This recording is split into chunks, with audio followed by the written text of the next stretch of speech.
qui se promène comme un beau diable. Patrick Artheu, bloqué effectivement bien sûr. Patrick Artheu, solide gaillard que Patrick Artheu. Oui, il y va sans complexe face à Roland Mounier. Et ça, voici encore Carté, mais évidemment 2 joueurs devant lui. Et 2 minutes. 2 minutes pour le numéro 15 français Laurent Munier. Il va permettre à la Belgique de se trouver en position de supériorité numérique pendant 120 secondes.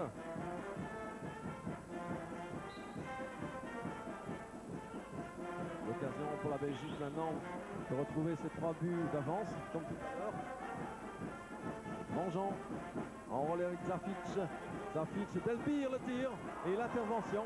Beaucoup d'à propos là du gardien Christian Gaudin alors que le ballon filait dans la lucarne du but. C'était très bien amené de la part des Belges, mais un Gaudin quand même très présent dans ses bois. Retour à la rencontre avec Latou qui tente de percer le rideau défensif belge dressé par Jos Scooterdon. Assisté, il ne faut pas oublier, comme directeur technique. Oui, et voilà le but de Stocklin. De Stocklin, oui. Ce n'est pas Lamra, c'est un fouet ce garçon. La France revient à un but, 7-6. Au moment où nous parlions du duo Scooterdon-Nebo-Popovic, assurément ce duo qui est à la base du renouveau de l'équipe nationale belge. Il y a 2-3 ans, nous végétions, on n'avait pas peur des mots, on se posait des questions sur cette équipe belge. Eh bien, le fait de s'être qualifié pour cette poule qualificative, après les qualifications en battant notamment la Norvège, eh bien, ce fut vraiment un exploit dû au travail notamment du duo Popovic-Scooterdon. Oui, je crois qu'il réalise un travail magnifique parce que c'est vrai, battre la Norvège, se qualifier et puis maintenant la Biélorussie, résister contre la France, 26 minutes déjà, et mener.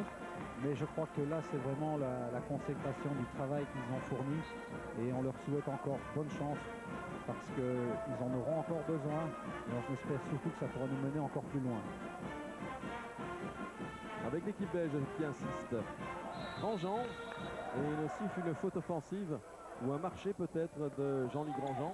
L'occasion maintenant d'égaliser pour l'équipe de France. À l'aile, il est isolé maintenant. Ah oui, bien sûr. La faute, 2 minutes. Ah oui, devait pas faire. Jean-Louis Grandjean a carrément arrêté le bras de Stéphane Stocklin au moment de la conclusion. C'est bien sûr 120 secondes d'exclusion pour Jean-Louis Grandjean. Nous allons les noter. Et puis alors, c'est surtout un jet des 7 mètres en faveur de l'équipe française. Avec Pascal Mahé, le numéro 3, qui s'avance bien gentiment, très concentré, pour tenter de battre David Polflit. Le jet des 7 mètres. Voici le but et l'égalisation de Pascal Mahé à 7 partout, alors que l'on joue maintenant depuis 27 minutes dans cette première mi-temps. Patrick Artheu, Hagen, Zafic, et 2 minutes et jet des 7 mètres. Plus ou moins la même phase que tout à l'heure avec Jean-Louis Grandjean, mais cette fois dans la défense française. C'est Latou, oui, effectivement, c'est Latou qui écope de 2 minutes. Latou qui écope de ses 2 premières minutes d'exclusion. Le grand Latou, 29 ans, 1m98, 262 sélections, équipe du PSG Asnières. Et c'est Delpire qui va tenter d'inscrire son premier but de la partie.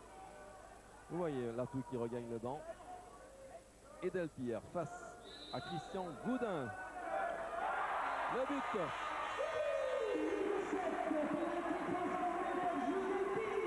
Le but inscrit par Joe Delpire sur ce jet des 7 mètres. Le premier but de Joe Delpire et à nouveau la Belgique qui prend l'avance à 8-7 en vue du repos. Il reste 2 minutes 20 à jouer. Vous voyez l'équipe belge qui a bien dressé son rideau défensif. Nous sommes en supériorité. Non, nous sommes à égalité en fait pour l'instant. Et c'est le but. Premier but de Marc Bilderger. Les deux équipes sont à égalité en nombre, puisque nous jouons 5 contre 5 dans le jeu. C'est l'égalité aussi au score, 8 partout. Et nous entrons dans les 2 dernières minutes de cette première mi-temps.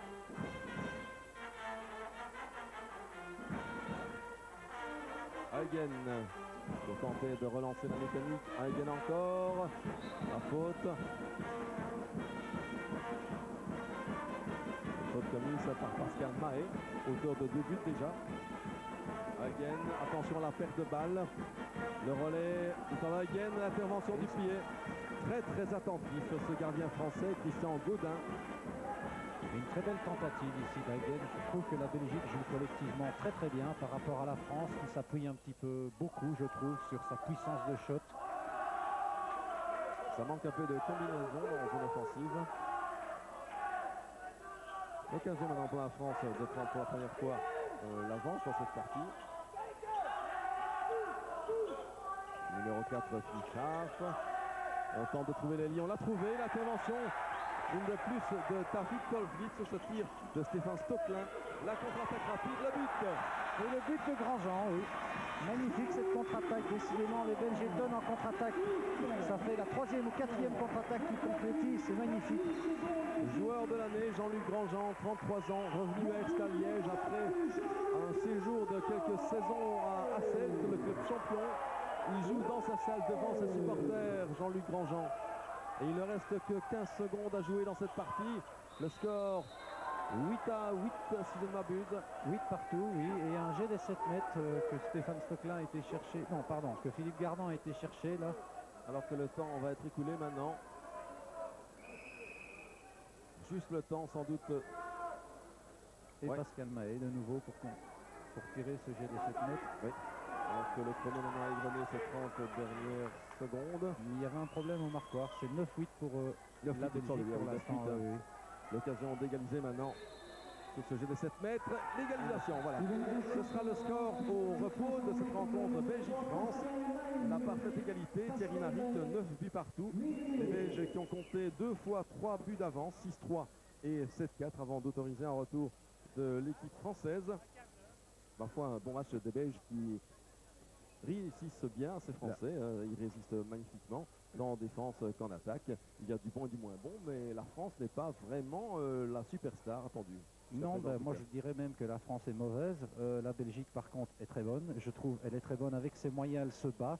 Et ses moyens, elle les exploite jusqu'au bout. Ils jouent très collectivement, ils font bien circuler le ballon, ils cherchent vraiment l'occasion parce qu'ils arrivent même à battre Gaudin, ce n'est pas rien. Par contre les Français, je trouve, jouent en marchant.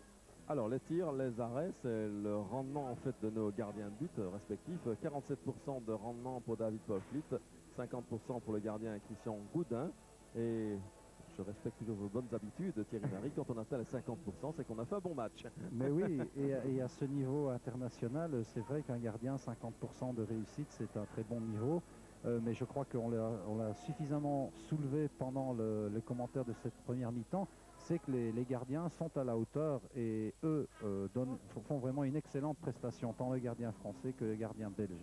Coup d'œil sur les marqueurs à présent entre la Belgique et la France. On constate côté belge que c'est Patrick Caté qui s'est montré le meilleur avec 3 buts. Un but pour Billen, un pour Hagen, un pour Grandjean et un pour Delpire. 1 sur 4 seulement pour Delpire. C'est peut-être un pourcentage 25% beaucoup trop faible pour Joe Delpire. Et puis côté français, 3 sur 3 pour Mahé.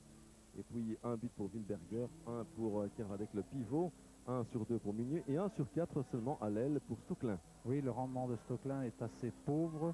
Celui de Mahé, bon, il est à 100% de rendement, mais c'est 3 jets des 7 mètres. C'est vrai que Patrick Cateux, au niveau des shotters, a été vraiment l'homme en forme de cette première mi-temps.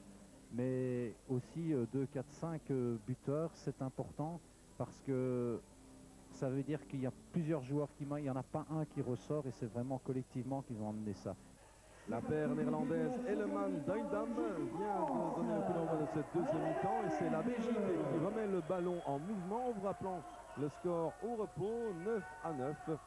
Thierry Maric, peut-être un coup d'œil sur les formations en présence. Oui, les deux coachs ont-ils vraiment modifié leur cadre? Pas vraiment, à vue donnée. Non, du côté belge, c'est exactement la même chose qu'en début de rencontre. Par contre, du côté français, oui, pas mal de changements. C'est plus proche de l'équipe qui a terminé la mi-temps. Et Patrick Caté, qui vient de s'essayer au but avec un arrêt du pied cette fois de Christian Gaudin, très à l'aise. Oui. C'est un grand format, Christian Gaudin, très vigilant, 28 ans, 1m96 et déjà 89 sélections. Il aura livré une très bonne première mi-temps et la seconde démarre selon le même scénario. La France à l'attaque. Attention au tir à distance, ils sont grands, tout le pivot. Joli, joli. Là, sur cet essai de Gary Kervadec, le pivot français qui était seul face à Polvliet. L'intervention était du meilleur acabit. Bravo, remarquable. Et ça fait plusieurs fois déjà depuis le début de la rencontre que Kervadec se fait sortir le ballon par Polvliet. Latou. Charge numéro 4, Latou encore. On a tenté de trouver le niveau. Mauvaise passe. Contre-attaque belge. Patrick Catéou. Catéou qui attendait le pire. Non, c'est Huygen finalement. Et le tir. But de Dieter Huygen. D'habitude, c'est Jodelpire qui plonge dans le couloir, mais cette fois, c'était Dieter Huygen, le joueur d'Asselt, qui vient d'inscrire un but remarquable en contre-attaque sur cette perte de balle coupable des Français en zone offensive.